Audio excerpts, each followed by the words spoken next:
welcome back to this channel. I am Diksha. So today we are going to start our new chapter number 2, Era of One Party Dominance. In this chapter we are going to discuss about several things. As I told you in my previous lecture that we are going to start our chapter number 2.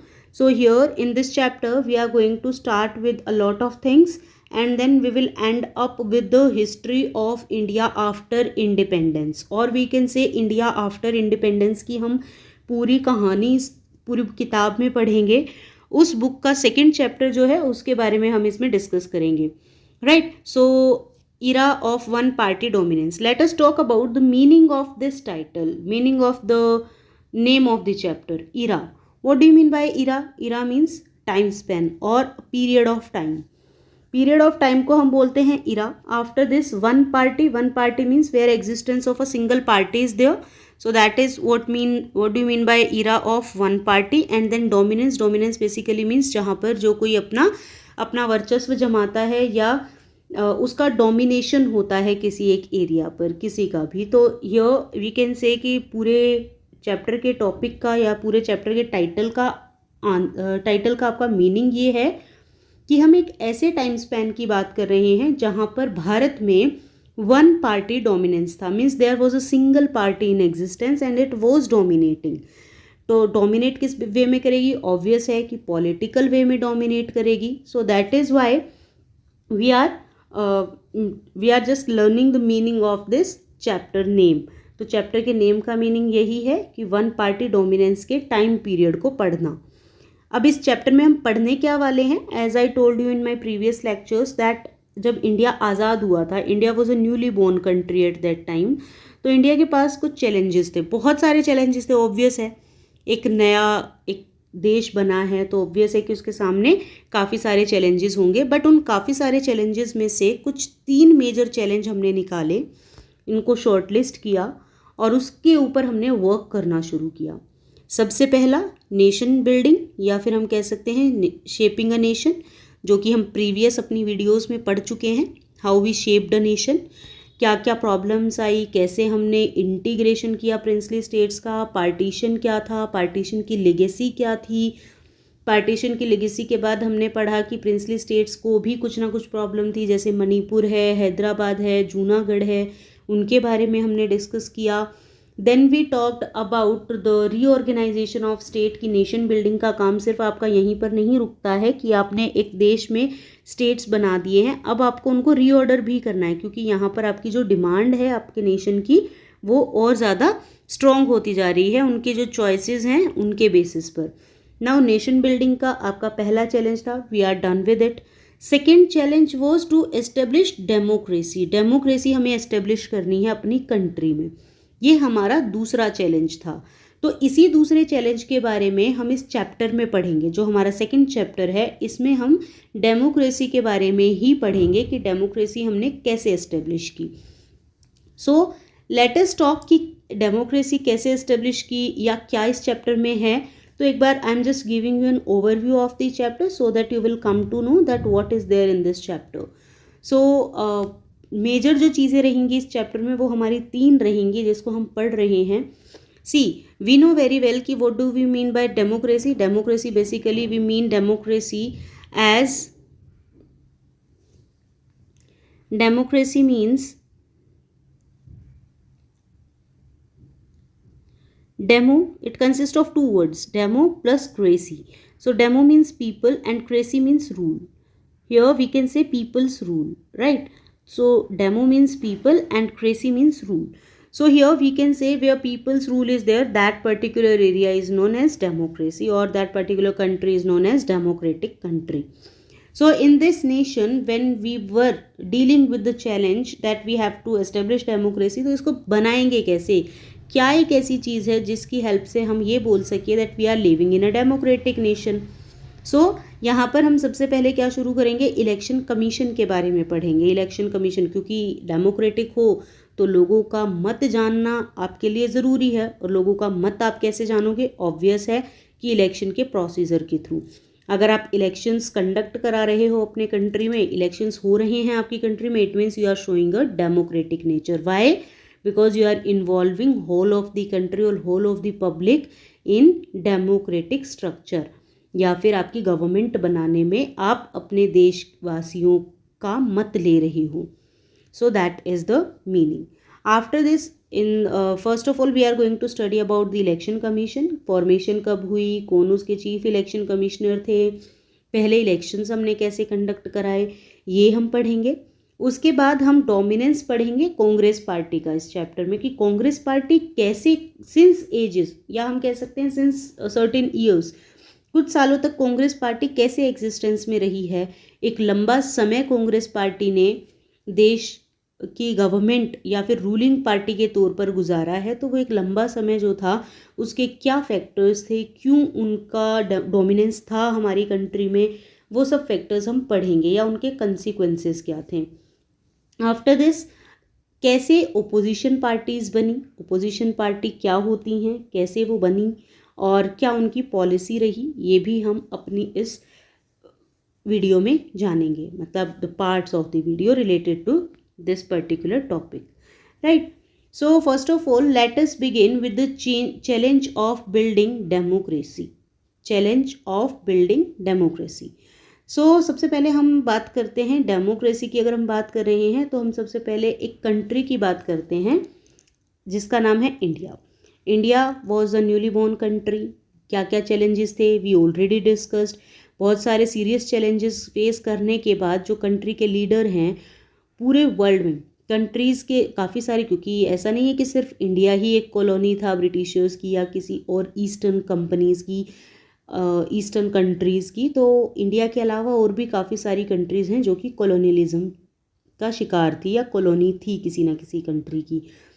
तो यहाँ पर हमने क्या देखा कि बहुत सारे world wide जो कंट्रीज़ हैं जो कि अभी न्यूली बॉर्न कंट्री बन रही हैं या बनने वाली हैं, वो डिसाइड कर रही हैं कि हमारी कंट्री अफोर्ड नहीं करती है डेमोक्रेसी को.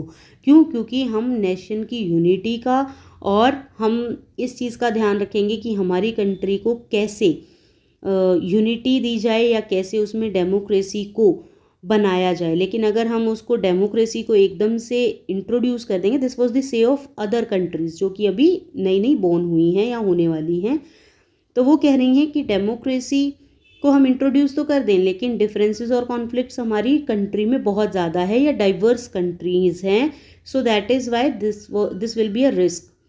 तो हम प्रायोरिटी पहले अपनी देश की यूनिटी पर देंगे. यूनिटी होने के बाद हम कुछ टाइम के बाद, अभी होल्ड पर रखते हैं हम अपने प्लान को कि हम अपने नेशन को डेमोक्रेटिक बनाना चाहते हैं, और कुछ टाइम बाद हम इसमें क्या करेंगे, डेमोक्रेसी को एस्टेब्लिश कर देंगे, राइट. तो यहाँ पर कुछ ऐसी, therefore many of the countries that gained freedom from colonialism experience. अब इसी वजह से, इसी चीज़ के चलते काफ़ी सारी कंट्रीज़ जो हैं वो काफ़ी अलग अलग फॉर्म ऑफ गवर्नमेंट को अपनाती हैं, जैसे nominal democracy but effective control by one leader.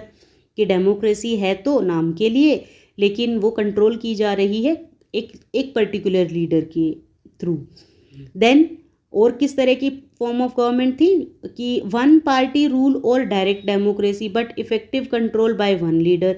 अब यहाँ पर ऐसा भी था कि आर्मी रूल भी देखने को मिल रहा है हमें, या फिर हमें मिल रहा है कि या तो आर्मी रूल है डायरेक्ट, या फिर एक पार्टी का रूल है, या फिर काफ़ी अलग अलग एरियाज़ में एक सिंगल लीडर का रूल है. मतलब डेमोक्रेसी वो एस्टेब्लिश नहीं कर रही हैं, राइट. अब डेमोक्रेसी एस्टेब्लिश नहीं करेंगे तो ऑब्वियस है वो क्या करेंगे, वो इसको डिसलॉज भी नहीं कर सकते. क्योंकि एक बार अगर आपने डेमोक्रेसी, देखिए आप प्रॉमिस कर रहे हैं कोई चीज़ करने का और आप एक नॉन डेमोक्रेटिक कंट्री में हैं, तो आप कभी भी एक्सपेक्ट नहीं कर सकते कि आपके लीडर ने जो आपको प्रॉमिस किया है कि वो उसको फुलफिल करेगा, राइट. तो non democratic regimes always started with the promise of restoring democracy very soon.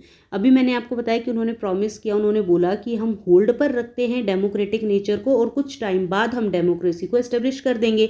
लेकिन आप लोग भी जानते हैं कि एक बार ये चीज़ अगर हो गई तो उसके बाद उन्होंने कभी इसको लॉन्च नहीं किया, डिसलॉन्च नहीं किया कि हम फिर से डेमोक्रेसी को एस्टेब्लिश करें, या कोई स्ट्रॉन्ग एक्शन लिए नहीं गए, राइट. तो इंडिया की भी सिचुएशन कोई ज़्यादा डिफरेंट नहीं थी. इंडिया में भी डाइवर्सिटी थी, इंडिया में भी लिटरेसी थी, इंडिया के पास भी एक बहुत बड़ा चैलेंज था यूनिटी का. लेकिन फिर भी यहाँ के लीडर्स ने इंडिपेंडेंस से पहले लोगों को ये वादा किया था, ये प्रॉमिस किया था कि हम डेमोक्रेसी एस्टेब्लिश करेंगे। There was a deep commitment about democracy as we know very well. हम लास्ट चैप्टर के इंट्रोडक्शन में भी पढ़ के आए हैं कि आइडिया ऑफ डेमोक्रेसी का तो हम कमिट कर चुके थे। अब जो वो कमिटमेंट है उसको फुलफिल करने का टाइम था, क्योंकि हम इंडिपेंडेंट हो गए हैं तो फुलफिल करने का टाइम है। तो पाथ ऑल्दो ये जो रास्ता है, ये जो पाथ है, ये काफ़ी ज़्यादा ईजी नहीं है, डिफ़िकल्ट बहुत ज़्यादा है, बट स्टिल हमारे यहाँ के जो लीडर्स हैं उन सब ने हर एक चीज़ को साइडलाइन करते हुए ये सोचा कि हमने जो प्रॉमिस किया था we have to fulfil that promise, हमें उस प्रॉमिस को फुलफिल करना होगा, राइट। तो इसीलिए ये जितने भी फ्रीडम फाइटर्स हैं या जितने भी लीडर्स उस टाइम पर इमर्ज हो रहे थे उन सब ने पॉलिटिकल डेमोक्रेसी एस्टेब्लिश करने की बात कही। यहाँ पर हम क्या देखते हैं कि अब यहाँ पर बहुत सारी कंट्रीज़ जो जिनके बारे में अभी हमने बात की कि वो अभी डेमोक्रेसी को होल्ड पर रख रहे हैं एंड दे आर सेइंग कि after some time we will establish democracy. वहीं पर हमारी कंट्री ने क्या सोचा, हमारी कंट्री ने सोचा कि डेमोक्रेसी कोई प्रॉब्लम नहीं है, डेमोक्रेसी प्रॉब्लम को सॉल्व करने का एक ज़रिया है, एक तरीका है, it is a way of solving the problems, this is what our political leaders think about. तो इसी चीज़ को ध्यान रखते हुए उन्होंने क्या किया, उन्होंने पॉलिटिक्स को प्रॉब्लम ना समझते हुए सॉल्व करने का तरीका समझा और उसके बाद उन्होंने सोसाइटी को ऑब्जर्व करना शुरू किया कि हम सोसाइटी में क्या कर सकते हैं जिसकी हेल्प से हमें डेमोक्रेसी एस्टेब्लिश करने में ईज़ हो जाए। अब हमें पता है कि हर सोसाइटी की ज़रूरत होती है कि उसके एरिया को अच्छे से गवर्न किया जाए, रेगुलेट किया जाए। यहाँ पर भी क्या हो रहा है, there are always different policies alternate to choose them and we can say कि there are different groups with different and conflict aspirations. अब हमें ये भी पता है क्योंकि हमारी कंट्री बहुत बड़ी है, बहुत डाइवर्स है। अब इतनी डाइवर्स कंट्री में हमें ये पता है कि कोई भी एक डिसीज़न पर हर कोई सहमत नहीं होगा, हमेशा डिफरेंसेस आएंगे, हमेशा कॉन्फ्लिक्ट्स आएंगे, ऑल्टरनेटिव थॉट्स भी आएंगे और जो एस्पिरेशन है सोसाइटी की वो भी अलग रहेगी दूसरे से, ये हम सब जानते हैं उस टाइम पर। हाउ डू बी, अब इसमें ये सोचना था कि हम इन डिफरेंसेस को कैसे रिजॉल्व करेंगे, कैसे हम एस्टेब्लिश करेंगे अपनी डेमोक्रेसी, जो कि हमारा सेकेंड मेजर चैलेंज है। डेमोक्रेटिक पॉलिटिक्स जो है वो एक आंसर मिलता है इस क्वेश्चन का कि हम कैसे पूरी की पूरी कंट्री के डिफरेंसेस को रिजॉल्व करेंगे, तो उसका आंसर था डेमोक्रेसी, टू एस्टेब्लिश डेमोक्रेसी। अब यहाँ पर हम क्या देख रहे हैं कि कंपटीशन है, पावर है और बहुत सारी विजिबल चीज़ें हैं हमारी कंट्री में, जैसे वाइल कंपटीशन एंड पावर। अब देखो हमारे यहाँ पर कुछ चीज़ें हैं जो कि काफ़ी इंपॉर्टेंट है, जैसे कंपटीशन और power, right. The purpose of political activity is and should be deciding and pursuing public interest. Obvious सी बात है, जब आप डेमोक्रेसी की बात कर रहे हो और हम कह रहे हैं कि डेमोक्रेसी का मतलब है पीपल्स रूल, जहाँ पर लोग खुद से अपने आप को गवर्न कर रहे हैं, तो वहाँ पर वो क्या चाहेंगे, वहाँ पर वो यही तो चाहेंगे कि जो भी पब्लिक का इंटरेस्ट है, जिस चीज़ में पब्लिक कंफर्टेबल है हम वो काम करें, राइट। तो पब्लिक कंफर्टेबल किस चीज़ में है, पब्लिक ऑब्वियस है कि कंफर्टेबल आपकी है डेमोक्रेसी को एस्टेब्लिश करने में, राइट। तो that was happening there over there, so that was happening over there. अब यहाँ पर हम यही काम कर रहे हैं कि हम डेमोक्रेसी को एस्टेब्लिश करना चाहते हैं। अब इस डेमोक्रेसी को जब हम एस्टेब्लिश करेंगे तो यहाँ पर हम कुछ रास्ते चुनते हैं। हमारे लीडर्स ने डिसाइड किया कि हम किस पाथ को, विच वे टू गो, किस पाथ को हम चूज़ करें। जैसा कि आप प्रीवियस क्लासेस में भी पढ़ चुके हो कि कॉन्स्टिट्यूशन जो है उसको हमने ड्राफ्ट किया था, उसके लिए हमने कॉन्स्टिट्यूएंट असेंबली बनाई थी और अपने कॉन्स्टिट्यूशन को हमने कब बनाकर तैयार किया था, 26 नवंबर 1949 को। और हमारा कॉन्स्टिट्यूशन बनना शुरू हुआ था कब, हमारा कॉन्स्टिट्यूशन बनना शुरू हुआ था दिसंबर 1946। और वी कैन से कि जो पहली मीटिंग थी कॉन्स्टिट्यूएंट असेंबली की, दैट वाज हेल्ड इन दिसंबर 1946। अब दिसंबर 1946 से हमारा कॉन्स्टिट्यूशन बनकर तैयार होता है 26 नवंबर 1949, राइट। तो 26 नवंबर 1949 को हमारा कॉन्स्टिट्यूशन बनकर तैयार हो जाता है। इसको हम होल्ड पर रखते हैं, कुछ मेजर रीजंस जो कि मैं आपको प्रीवियस वीडियोस में बता चुकी हूँ कि क्या इम्पोर्टेंस है 26 जनवरी की। अब यहाँ पर क्या होता है, हमारे कॉन्स्टिट्यूशन को बनकर तैयार हुए अभी टाइम हो चुका है और 26 नवंबर 1949 को हमारा कॉन्स्टिट्यूशन बन चुका है। इसकी फाइनल रीडिंग पर साइन करा चुके हैं हम। साइन कराने का मतलब है असेंट ले चुके हैं 24 जनवरी 1950 को, और हमने जब कॉन्स्टिट्यूशन लागू किया तो वो दिन था 26 जनवरी 1950, राइट। तो 26 जनवरी 1950 को हमने अपने आप को एक कॉन्स्टिट्यूशन दिया। उस कॉन्स्टिट्यूशन के तहत हम एक इंटरिम गवर्नमेंट में रह रहे थे, मतलब एक ट्रांजिशन ऑफ फेज जो चल रहा था, ट्रांजिशन ऑफ पावर का, उसमें एक इंटरिम गवर्नमेंट, बीच की सरकार एग्जिस्ट कर रही थी।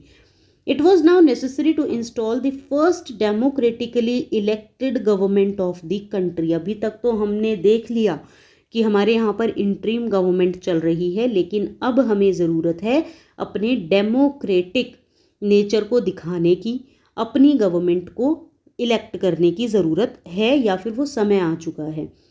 Constitution had laid down the rules. अब कॉन्स्टिट्यूशन जो है वो काफ़ी सारे रूल्स भी लिख चुका है। अब इन जो रूल्स हैं, ये जो मशीन है, इसके रूल्स को हमें इम्प्लीमेंट करना है, जहाँ पर हमें इसको लागू करना चाहिए, मतलब हमारी कंट्री, उस कंट्री में इसको लागू करने का समय आ चुका है। अगर हम अपने कॉन्स्टिट्यूशन की बात करें तो हमारा कॉन्स्टिट्यूशन 2 साल 11 महीने और 18 दिन में बनकर तैयार हुआ था, राइट। तो हमें पहले तो लगा कि हो सकता है, सबसे पहले हमें ये लगा कि अगर हमें डेमोक्रेसी एस्टेब्लिश करनी है तो हो सकता है ये कुछ महीनों का काम हो, लेकिन इतना इजी टास्क नहीं है। क्यों? क्योंकि हमारे यहाँ पर हर कोई नया है, हर किसी काम के लिए नया है। इलेक्शन कमीशन, कभी पहले इलेक्शन कमीशन ने काम किया नहीं था। Experience was not there. It was the first time that we are conducting our elections by our own. हम अपनी चीज़ें अपने आप कर रहे हैं, ये पहली बार हमारे देश में हो रहा है। और डेमोक्रेसी को शो करने का सबसे बड़ा जो ज़रिया होता है वो यही होता है कि हम इलेक्शंस कंडक्ट कराएं, क्योंकि इलेक्शंस जनता की भाषा बोलते हैं। जो मेजॉरिटी, एक सिंपल सा रूल है पॉलिटिकल साइंस में, मेजॉरिटी ऑलवेज विंस। जिसके साथ मेजॉरिटी है वो अच्छे तरीके से जीतता है, राइट। तो दैट वॉज देयर। अब यहाँ पर लेकिन टास्क इतना ईजी नहीं है कि हम कुछ महीनों के बारे में सोच रहे हैं। It will take time because lack of experience was there. अब सिर्फ ऐसा नहीं है कि लैक ऑफ एक्सपीरियंस है। सी, इलेक्शन कमीशन के सामने प्रॉब्लम्स बहुत सारी हैं, उनमें से सबसे पहली है लैक ऑफ एक्सपीरियंस। अभी धीरे धीरे हम जानेंगे कि और क्या प्रॉब्लम्स हैं और फिर उनको जेस्ट करेंगे या उनको कंपाइल करेंगे and then we will learn in detail there. After this, यहाँ पर जो इलेक्शन कमीशन है, अब इस चीज़ के लिए हमने सबसे पहले डेमोक्रेसी को एस्टेब्लिश करने के लिए इलेक्शन कमीशन को सेटअप किया। इलेक्शन कमीशन वॉज सेटअप इन जनवरी 1950। 1950 में हमने इलेक्शन कमीशन को सेटअप किया। इसके सबसे पहले चीफ इलेक्शन कमिश्नर हमने बनाए Sukumar Sen. Sukumar Sen was the first chief election commissioner of Indian election commission. अब यहाँ पर ये था कि हमने एक्सपेक्ट किया था कि हमारी कंट्री के जो जनरल इलेक्शन है ना, वो हम कभी 1950 में ही करा लेंगे, क्योंकि हम पहले ही बोल चुके हैं कि हमें लग रहा था इनिशियली कि ये कुछ महीनों का काम है और हम इसको इजीली टैकल कर सकते हैं। But later on we come to know कि प्रॉब्लम्स काफ़ी सारी आई। वो प्रॉब्लम्स क्या थी उसी पर हम चर्चा करेंगे अभी। So as of now we are saying कि 1950 तक हमने एक्सपेक्ट किया था कि कभी ना कभी 1950 में ही हम इसको इलेक्शंस को कर लेंगे विद इन फ्यू मंथ्स। लेकिन इलेक्शन कमीशन ने ये देखा कि ये जो है ना हमारी टास्क है कि हम एक फ्री एंड फेयर इलेक्शन करा लें, ये इतना इजी टास्क भी नहीं है जितना ये बाहर से लग रहा है। इसमें टेक्निकलिटीज़ बहुत ज़्यादा हैं, ये हमें समझ में आता है। फ्री एंड फेयर इलेक्शन अगर हमें कंडक्ट कराने हैं अपनी कंट्री में तो हमें काफ़ी सारी चीज़ों का ध्यान रखना होगा। कैसा ध्यान रखना होगा और क्यों रखना होगा? क्योंकि हमारी जो कंट्री है इसका साइज़ बहुत बड़ा है, डाइवर्सिटी बहुत ज़्यादा है, इसीलिए हमें पूरी कंट्री को कॉन्स्टिट्यूएंसीज में डिवाइड करना होगा। सबसे पहला काम क्या है? सबसे पहला काम है कॉन्स्टिट्यूएंसी में डिवाइड करना पूरी कंट्री को। इलेक्शन कमीशन क्या कर रही है? इलेक्शन कमीशन कॉन्स्टिट्यूएंसीज में डिवाइड कर रही है पूरे इंडिया को, कॉन्स्टिट्यूएंसीज में डिवाइड करेगी। और फिर ऐसे लोग भी तो चाहिए ना कि वोट दे कौन रहा है, ये भी तो पता होना चाहिए। कॉन्स्टिट्यूएंसी में डिवाइड करने से तो काम नहीं चला ना।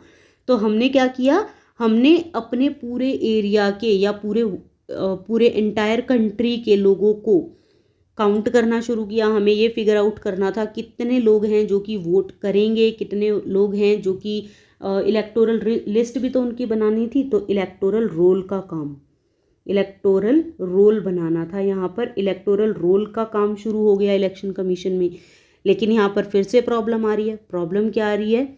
इलेक्टोरल रोल में बेसिकली वो लोग होते हैं जो कि सिटीजन्स हैं eligible to vote, the citizens who are eligible to vote, ये सारी की सारी लिस्ट बनती है इलेक्टोरल रोल में, राइट। अब यहाँ पर लेकिन कुछ ऐसी चीज़ें, अब ये काम बहुत हेक्टिक है क्योंकि थ्रू आउट कंट्री आपको कैलकुलेट करना है और इतना इजी भी नहीं है। क्यों इजी नहीं है? अगेन फिर से प्रॉब्लम, चैलेंजेस, हम कह सकते हैं कि हर एक पग पग पर चैलेंज है। क्यों है? क्योंकि इट्स पहली बात तो लैक ऑफ एक्सपीरियंस, दूसरी बात हमारी जो कंट्री है वो इलिटरेट भी है उस टाइम पर। अगर हम लिटरेसी रेट की बात करें इंडिपेंडेंस के टाइम पर, तो ओनली 15% पॉपुलेशन जो कि एलिजिबल वोटर्स थे वो लिटरेट थे। लिटरेट का मतलब है जो कि पढ़ा लिखा है या किसी एक भाषा को पढ़ सकता है, लिख सकता है और समझ सकता है, राइट। तो ऐसे जो लोग हैं वो सिर्फ 15% हैं पूरे भारत के उस समय। तो इसीलिए ये एक बहुत बड़ा टास्क है कि हम कैसे लोगों को समझाएं, राइट। तो इसके लिए हमने क्या किया, हमने जब इलेक्टोरल रोल बनाने शुरू किए तो सबसे बड़ा चैलेंज जो निकल कर आया इलेक्टोरल रोल बनाने में वो ये था कि पहली बार जब ड्राफ्ट बनाया गया, रोल को पब्लिश किया गया, तो ये डिस्कवर किया गया कि काफ़ी सारे ऐसे नाम हैं, या फिर हम कह सकते हैं कि नियरली 40 लाख नाम ऐसे हैं विमेन के जिनका रिकॉर्ड ही नहीं है लिस्ट में। रिकॉर्ड क्यों नहीं है? बिकॉज वी आर लिविंग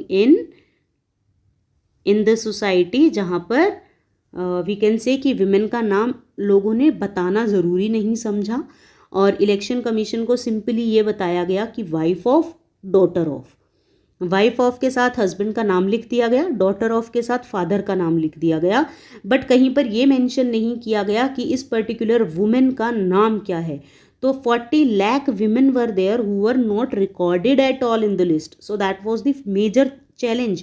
अब जब नाम ही नहीं है हमारे पास तो हम किस तरीके से, हम क्या बोलें कि हम किसके लिए या फिर किसको वोट देने का अधिकार दे रहे हैं। वोटर आईडी कार्ड जो बनेगा वो किसके नाम से बनाए? वाइफ ऑफ, डॉटर ऑफ, इस नाम से तो नहीं बन सकता है।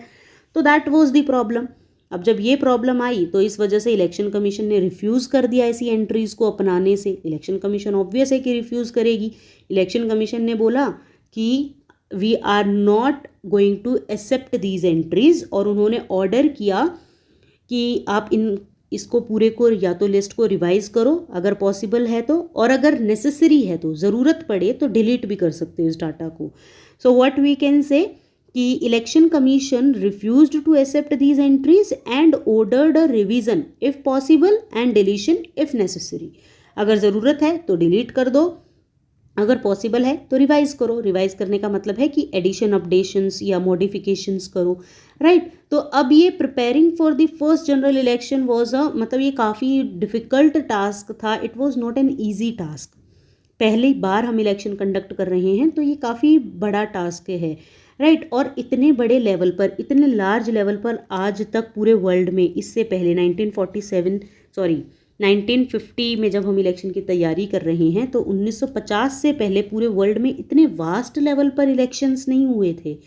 तो हमारे लिए ये भी बहुत बड़ा चैलेंज है कि हम किसी से एग्जाम्पल ही ले सकें कि किस तरीके से मैनेज करना है। तो that was also a problem. अब इस टाइम पर अगर हम बात करें 1950 में, तो हमारे पास जो एलिजिबल वोटर्स थे वो 17 करोड़ थे। तो मतलब 17 करोड़ एंट्रीज हमें करनी है, and that too without help of any technology, manually करनी है। तो इट्स अ बिग टास्क। यहाँ पर हमें ये जो 17 करोड़ पॉपुलेशन है ये हमें 3200 MLA चुन कर देगी। Who had to elect about 3200 MLAs। MLA कौन होते हैं? Member of legislative assembly. अब देखो एक और चीज़ यहाँ पे ध्यान रखने की है कि जब हमारे पहले जनरल इलेक्शंस हुए थे तो उस टाइम थ्रू आउट कंट्री, मतलब लोकसभा के लिए और हर एक स्टेट की लेजिस्लेटिव असेंबली के लिए जो हमारे इलेक्शंस थे वो पैरेलली हो रहे थे, मतलब एक साथ हो रहे थे। देवर साइमल्टेनियस इन नेचर या फिर प्रोसेस, साइमल्टेनियसली प्रोसेस में थे लोकसभा के लिए भी और MLAs के लिए भी। जो मेंबर ऑफ लेजिस्लेटिव असेंबली हैं वो टोटल 3200 बन रहे थे कि हमें 3200 MLA चुनने हैं इन इलेक्शंस के थ्रू। MLAs की अगर हम बात करें तो और उसके बाद अगर हम एमपी की बात करें तो एमपी मतलब मेंबर ऑफ पार्लियामेंट, और यहाँ पर पर्टिकुलरली हम बात करें तो हमारे जो मेंबर ऑफ पार्लियामेंट हैं उनमें से हम लोकसभा वाले मेंबर्स को डायरेक्टली चुनते हैं, राज्यसभा वालों को इनडायरेक्टली। तो ऑब्वियस है कि हम यहाँ पर लोकसभा के मेंबर्स की बात कर रहे हैं, वो 489 चुनने थे, मतलब 489 मेंबर्स हमें लोकसभा में भी बिठाने थे। 17 crore population is going to decide the fate of the country, right. तो यहाँ पर इलेक्शन कमीशन जो है it had to think of some special methods of voting. Obvious है कि कुछ ऐसे स्पेशल मेथड्स उसको सोचने पड़ेंगे जिसकी हेल्प से वो इलेक्शंस को स्मूथली कंडक्ट करा सके। अब इलेक्शन कमीशन ने एक तोड़ निकाला कि इस तरीके से तो काम नहीं बनेगा, तो what election commission did, election commission ने हमारे पास कुछ स्टाफ को अपॉइंट किया और लैक्स ऑफ ऑफिसर्स को ट्रेन किया कि हम आपको ट्रेनिंग दे रहे हैं किस तरीके से इलेक्शंस को कंडक्ट कराना है। पोलिंग स्टाफ को ये बताया गया कि इलेक्शंस में क्या क्या चीज़ें उनको ज़रूरत पड़ेगी, क्या मेल प्रैक्टिसेस हो सकती हैं, उनके क्या नॉर्म्स हैं, वो सब चीज़ें यहाँ पर सिखाई गई, राइट। तो ये सब चीज़ें अभी हमारे एरिया में चल रही हैं या हमारी खुद की कंट्री में चल रही हैं, और ये जो टास्क हमें ये लग रहा था कि विद इन मंथ्स ख़त्म हो जाएगा, ये काफ़ी लंबा टास्क था, ये इतनी जल्दी ख़त्म होने वालों में से नहीं था, राइट। तो उसके बाद अगर हम अपने फर्स्ट जनरल इलेक्शन की बात करें तो फर्स्ट जनरल इलेक्शन में was also the first big test of democracy. Obvious है कि हम डेमोक्रेसी को भी तो टेस्ट कर रहे हैं। डेमोक्रेसी को टेस्ट करने का क्या मतलब है, डेमोक्रेसी को टेस्ट करने का मतलब है कि अब यहाँ पर हमें एक हम टेस्ट दे रहे हैं पूरे वर्ल्ड को कि हम किस तरीके से डेमोक्रेसी को एस्टेब्लिश करने वाले हैं। क्योंकि अभी मैंने आपको बताया कि पूरे वर्ल्ड में पहली बार इतने लार्ज स्केल पर डेमोक्रेसी हो रही थी, और वर्ल्ड वाइड ये चर्चा थी कि इंडिया जैसी पुअर कंट्री, क्योंकि उस टाइम तक हम पुअर हो चुके थे, राइट। तो इंडिया जैसी पुअर कंट्री और इंडिया जैसी इलिटरेट कंट्री कैसे इलेक्शंस को कंडक्ट करा रही है या किस तरीके से वो इलेक्शन को कंडक्ट कराएगी, तो ये एक तरीके की पूरी लाइमलाइट थी, या हम कह सकते हैं कि ये जो टॉक है ये थ्रू आउट वर्ल्ड चल रही है हमारे यहाँ पर। इलिटरेट और पुअर ये दो फैक्टर्स हमें बोले गए कि you people are illiterate and poor, how can you think of conducting the elections और establishing the democracy, right. And आज से पहले या 1950, आज का मतलब है 1950 से पहले ये जितने भी इलेक्शंस कंडक्ट होते थे ये प्रॉस्पेरस कंट्रीज़ में देखे गए थे, जैसे यूरोप में, नॉर्थ अमेरिका में। हमने इनमें इलेक्शंस को कंडक्ट होते देखा था जहाँ पर ऑलमोस्ट हर कोई लिटरेट है, हर कोई पढ़ा लिखा है, तो वहाँ पर हमें चैलेंजेस देखने को मिले नहीं। लेकिन उस समय अच्छा उस पर एक और चैलेंज आ रहा था कि हमारी जो इलेक्शन कमीशन है या जो हमारी सरकार है उसने बोला कि हम यूनिवर्सल एडल्ट फ्रेंचाइज को अडॉप्ट करेंगे। यूनिवर्सल एडल्ट फ्रेंचाइज का मतलब बेसिकली क्या है कि जहाँ पर हम एक सर्टेन एज दे देंगे और everyone whosoever attend the age of, at that time it was 21, अभी के टाइम पर 18 ईयर्स ऑफ एज है, लेकिन उस टाइम पर जब हम इंडिपेंडेंट हुए थे तो द एज वॉज 21 ईयर। तो यूनिवर्सल एडल्ट फ्रेंचाइज के बेसिस पर हम इलेक्शंस कंडक्ट कर रहे थे।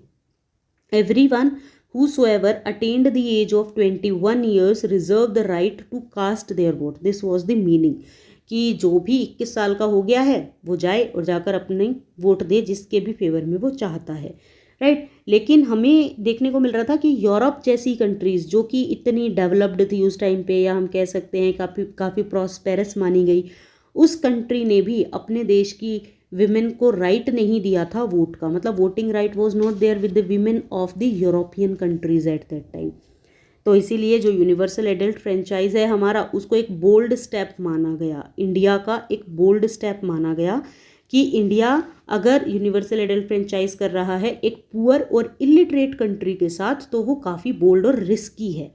रिस्की भी है क्योंकि आप बुरी तरह से फेल होने वाले हो, राइट। तो कुछ इंडियन एडिटर्स जो हैं उनमें से एक इंडियन एडिटर ने इसको एक बहुत बड़ी गैम्बलिंग भी बोला, और वी कैन से अगर उनकी टर्म्स में बात करें तो an Indian editor cold it the biggest Gamble in history, सबसे बड़ा जुआ माना गया हिस्ट्री का कि हम यूनिवर्सल एडल्ट फ्रेंचाइज पर इलेक्शंस कंडक्ट कराने वाले हैं, राइट। एक ऑर्गेनाइज़र है, एक मैगजीन राइटर हैं, ये सब क्या बोल रहे हैं, ये सब बोल रहे हैं जवाहरलाल नेहरू के लिए कि Jawaharlal Nehru would live to confess the failure of the universal adult franchise in India. Right. तो इस तरीके की स्टेटमेंट आ रही है, मतलब हमारे पास प्रेशर एक तो हमारी खुद की कंट्री के अंदर चल रहा है कि हम डील नहीं कर पा रहे हैं। लोग कहीं तो ये लिखवा रहे हैं कि wife of, daughter of, real नाम बताने को लोग तैयार नहीं हैं। दूसरा, हमारे जो इलेक्शन कमीशन है वो पहली बार अनएक्सपीरियंस्ड है, पहली बार काम कर रही है। वो अपने ऑफिसर्स को सबसे पहले तो पोलिंग बूथ के बारे में बता रही है, हर एक ट्रेनिंग दे रही है, lakhs of officers were trend. उसके अलावा एक प्रेशर हमारी खुद की कंट्री में ये भी एस्टेब्लिश हो रहा है कि हम खुद, मतलब हमें पता है कि एक गरीबी से जूझता हुआ देश है और इलिटरेट, मतलब लोग अनपढ़ भी हैं यहाँ पर। तो वो एक अपना ही चैलेंज है, अपना ही प्रेशर है, लेकिन हम हार नहीं मान रहे हैं। बट हमें बाहर से भी प्रेशर आ रहा है, वर्ल्ड वाइड प्रेशर आ रहा है। वर्ल्ड वाइड प्रेशर क्या आ रहा है कि अलग अलग कंट्री के अलग अलग क्रिटिक्स हमारे बारे में अलग अलग बातें बोल रहे हैं या छाप रहे हैं। एक ब्रिटिश मेंबर जो हैं, British member of the Indian civil service, उन्होंने क्लेम किया कि a future and more enlightened age will view what astonishment and absurd farce of recording the votes of millions of illiterate people. मतलब आने वाला time जो है वो अभी ये रिकॉर्ड में रखेगा कि मिलियंस ऑफ इलिटरेट पीपल भी वोट कर रही हैं। राइट। तो इस तरीके से हमें क्रिटिसाइज किया जा रहा है। ये सब क्या है? ये सब क्रिटिसिज्म है जो बाहर से हमें आउटर वर्ल्ड से मिल रहा है। तो दैट वाज देयर। अब आप समझ सकते हो इतनी सारी चीज़ें जब चल रही हैं तो किस तरह का प्रेशर कंट्री में है और कैसे कैसे चैलेंजेस हैं हमारे पास। राइट। अब ये सब चीज़ें जब चल रही थी कि हमारे पास इलेक्टोरल रोल्स ही रेडी नहीं है, लिस्ट ही इसकी कैंडिडेट्स की रेडी नहीं है, तो ऑब्वियस है कि इस स्थिति में हम इलेक्शंस तो नहीं कंडक्ट करा सकते हैं। तो हमने क्या किया, हमने इलेक्शंस को 2 बार पोस्टपोन किया with these reasons. In reasons की वजह से इलेक्शंस को 2 बार वी कैन से कि उनको पोस्टपोन करना पड़ा। फाइनली जब हमारे इलेक्शन हुए तो वो अक्टूबर 1951 में हुए। आप देखिए कि 1951 में जब इलेक्शन हुए, अक्टूबर 1951 में इलेक्शंस हमने कंडक्ट कराए और ये जो इलेक्शंस हैं ये फरवरी 1952 तक रहे, 1952 तक चले ये election. Sorry, not 1957 here, 1951. Yes, this is what I have written. Okay, अक्टूबर 1951 एंड देन फरवरी 1952 तक ये इलेक्शन चले हैं। कहाँ हम इलेक्शंस के लिए सोच रहे थे कि 1950 में ही हम इलेक्शंस कर देंगे, लेकिन हमें ये करते करते ऑलमोस्ट 1 ईयर और वी कैन से कि 1.5 ईयर का टाइम लग ही गया इलेक्शंस को कंडक्ट कराते। और ऑब्वियस है कि जब हम ये इलेक्शंस, अब इन इलेक्शंस को ना जनरली, ये इलेक्शन स्टार्ट तो हुए हैं आपके अक्टूबर 1951 में, बट जनरली इनको बोला जाता है इलेक्शंस ऑफ 1952। 1952 के इलेक्शन क्यों बोले जाते हैं? क्योंकि सबसे ज़्यादा जो वोटिंग की गई थी वो फरवरी मंथ 1952 में की गई थी, या फिर हम कह सकते हैं मोस्ट ऑफ द कॉन्स्टिट्यूएंसीज में वोटिंग 1952 में कराई गई थी, इसीलिए इनको जनरल इलेक्शंस ऑफ 1952 बोलते हैं। राइट। अब हमने 6 महीने का और समय ले लिया किस चीज़ में कि हम, जैसे उससे पहले हम कैंपेन, जो पूरा प्रोसेस चलता है इलेक्शंस का, उसमें हमें 6 महीने लग गए, जिसमें कि कैंपेनिंग, पोलिंग एंड काउंटिंग वो सब ज़रूरी थे और वो सब चल रहे थे। Right. Campaigning, polling and counting जो कंप्लीट हुई है वो 6 महीने का टाइम स्पेन लेती है। इलेक्शंस काफ़ी कॉम्पिटिटिव थे। हर कोई वोट के लिए, हर कोई सीट के लिए 4 कैंडिडेट जो थे वो अपने आप को नॉमिनेट कर रहे हैं, मतलब हर एक सीट पर 4 उम्मीदवार हैं। हम बात कर रहे हैं इंडिया की इंडिपेंडेंस के टाइम की, तो वहाँ पर पार्टिसिपेशन ही, ये जो 4 कैंडिडेट्स हमें आज के टाइम पे कम लग रहे हैं, क्योंकि आज के टाइम पे हमारे पास मल्टीपल चॉइसेस होती हैं, मल्टीपल कैंडिडेट्स होते हैं, बट ये 4 भी कम नहीं थे। राइट। उस टाइम को ध्यान में रखते हुए आफ्टर दिस जो लेवल ऑफ पार्टीशन था ना, इनकरेजमेंट का, या जो लोग एलिजिबल वोटर्स जो हैं वो कितने वोट करने आए, वो काफ़ी इनकरेजिंग था कि लोग बढ़ चढ़ कर इसमें पार्टिसिपेट कर रहे हैं और वोट दे रहे हैं।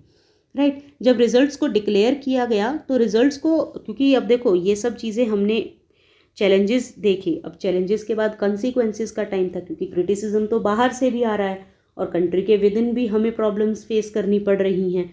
राइट। तो अब जब इलेक्शंस के रिजल्ट आएंगे तो उस समय क्या स्थिति थी ये समझने की ज़रूरत है। रिजल्ट क्या आया? Result was very satisfactory. जो रिजल्ट है वो काफ़ी सेटिस्फैक्ट्री था। इंडिया का जो एक्सपेरिमेंट था डेमोक्रेसी के साथ, उसने क्रिटिक्स को रॉन्ग प्रूव कर दिया, राइट। और हर एक जो क्रिटिक्स है अब वो आपका अप्रिशिएटर बन गया है, क्लियर।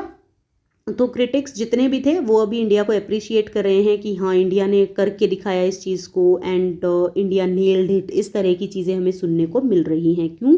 क्योंकि हमारे जो इलेक्शन हैं वो फ्री फेयर इलेक्शन, जो कि हमने बेस बनाया हुआ है अपने इलेक्शंस का, या इलेक्शन कमीशन ने जो आपका इलेक्शन कमीशन ने प्रिंसिपल बनाया हुआ है इलेक्शंस का, that is free and fair elections, हमने उनको सक्सेसफुली कंडक्ट कराया, क्लियर। तो इंडिया ने जो ये एक्सपेरिमेंट कराया इसने क्रिटिक्स को रॉन्ग प्रूव किया, and the Times of India held that polls have confounded all those sceptics who thought the introduction of adult franchise too risky and experiment in this country। अब obvious है कि the Times of India, Hindustan times, जो हमारी उस time की media थी, वो सब अलग अलग तरह की स्टेटमेंट्स रिलीज़ कर रही है। तो व्हाट दे आर सेइंग कि हमने रॉन्ग प्रूव कर दिया, हमने अपने यहाँ पर एडल्ट यूनिवर्सल एडल्ट फ्रेंचाइज को लागू करके एक रिस्क, एक एक्सपेरिमेंट इन सब को ओवरकम किया है। उसके बाद हिंदुस्तान टाइम्स भी कुछ इसी तरीके की स्टेटमेंट्स को रिलीज़ कर रहा है, जहाँ पर हिंदुस्तान टाइम्स कह रहा है कि there is universal agreement that the largest experiment in the democratic elections in the history of the world. मतलब हमने अभी बात की कि पूरे विश्व में पहली बार इतने लार्ज स्केल पर इलेक्शंस हो रहे थे, and we are successful in that. अब जितने भी ऑब्जर्वर्स थे इंडिया के बाहर वो भी काफ़ी इम्प्रेस हुए, क्लियर। जो सबसे पहले हमें क्रिटिसाइज़ कर रहे थे वो अब इम्प्रेस होना स्टार्ट हो रहे हैं, and they are becoming the appreciator of the country. India के जो जनरल इलेक्शन है 1952 के, वो एक लैंडमार्क बन गए, किसमें? डेमोक्रेटिक हिस्ट्री में। जो ये डेमोक्रेसी शब्द है इसकी हिस्ट्री में इंडिया के जो 1952 के इलेक्शंस हैं वो लैंडमार्क बन गए। पूरे वर्ल्ड के लिए एक एग्जाम्पल था कि यूनिवर्सल एडल्ट फ्रेंचाइज ज़रूरी नहीं है कि हम सिर्फ और सिर्फ पढ़ी लिखी कंट्री में कराएं, या जो कंट्री प्रॉस्पेरस है वहाँ पर ही होगा, या फिर वहाँ के लोग ही काफ़ी अच्छे से डिसीज़न ले पाएंगे। ये जो डेमोक्रेसी है ये हम किसी पुअर या फिर इलिटरेट कंट्री में भी, या जहाँ पर लैक ऑफ एजुकेशन है वहाँ पर भी इनको कंडक्ट करा सकते हैं। तो that was a big example कि हमने इस चीज़ को प्रूव किया। और we can say it was no longer possible to argue that democratic elections could not be held in a condition of poverty or lack of education. It proved that democracy could be practiced anywhere in the world. हमने ये बात मान ली कि democratic elections कहीं पर भी, पूरे world ने इस बात को माना, एंड दे एग्रीड अपॉन कि जो इलेक्शंस हैं वो कहीं पर भी कंडक्ट कराए जा सकते हैं, वो भी यूनिवर्सल एडल्ट फ्रेंचाइज पर, राइट। डेमोक्रेसी एस्टेब्लिश करने के लिए आपको किसी देश को प्रॉस्पेरस बनाना या वहाँ पर एजुकेशन देना ज़रूरी नहीं है, it's just the matter of thoughts. अगर आप उसको प्रॉब्लम ना समझकर उसको प्रॉब्लम सॉल्व करने का ज़रिया समझें तो it is going to give you a good way, clear. तो दैट वाज देयर। अब इस पूरे टॉपिक के साथ हमने ये पढ़ा कि यहाँ पर हमारे पास क्या चैलेंजेस थे डेमोक्रेसी को एस्टेब्लिश करने के, और किस तरीके का इंटरनल और एक्सटर्नल प्रेशर आ रहा था हमारे देश पर। अगर हम ओवरऑल बात करें तो एक अगर ब्रीफ में इसको रिवाइज करें तो हमें क्या समझ में आ रहा है कि यहाँ पर हमने पहले तो इंडिया की कंडीशन को समझा, उसके बाद हमने कॉलोनियल कंट्रीज़ जितनी भी थी उन सबको समझा कि जो कॉलोनियल कंट्रीज़ हैं वो किस तरीके से इस डेमोक्रेटिक एंगल को देख रही हैं। वो कह रही हैं कि अभी हम डेमोक्रेसी को एस्टेब्लिश नहीं कर सकते हैं। क्यों? क्योंकि अभी तो डेमोक्रेसी को एस्टेब्लिश करने के लिए हमें टाइम लगेगा, क्योंकि हमारी कंट्री में उतने रिसोर्सेज नहीं हैं, and our main focus is on unity of the country. वहीं पर इंडिया के साथ भी सेम प्रॉब्लम थी, बट इंडिया ने एक स्टेप लिया, एक बोल्ड स्टेप लिया, रिस्क लिया, एंड उन रिस्क के साथ क्रिटिसिज्म को झेला, अपने अंदर के अंदरूनी आंतरिक चैलेंजेस को भी फेस किया, जो कि थे कि इलेक्टोरल रोल कैसे बनाएं, या हमारे देश के लोगों को कैसे, जो कि हमारा पोलिंग स्टाफ है उसको हम कैसे ट्रेनिंग दें। ये सब चीज़ें भी हमारे लिए काफ़ी बड़ा चैलेंज था, और उन सब चैलेंजेस को हमने ओवरकम किया, and it was a win win situation. So that's all up for today. Tomorrow we are going to discuss, or in the next video we are going to discuss about the other topics of the chapter, that is Congress dominance in the first 3 general election। कि इसके बाद जब कांग्रेस आ रही है तो वो 3 general elections में, मतलब करीब 15 साल रहती है गवर्नमेंट में, तो उसके डोमिनेंस के ईयर कैसे थे, उसका टाइम पीरियड कैसा था, उसके बाद हम कुछ पॉलिटिकल पार्टीज़ जो कि ओपोजिशन बनकर इमर्ज होकर आ रही हैं या न्यूली फॉर्म हो रही हैं, उनके बारे में भी हम डिस्कस करेंगे. So that's all for today. Thank you so much for watching the video. Stay tuned.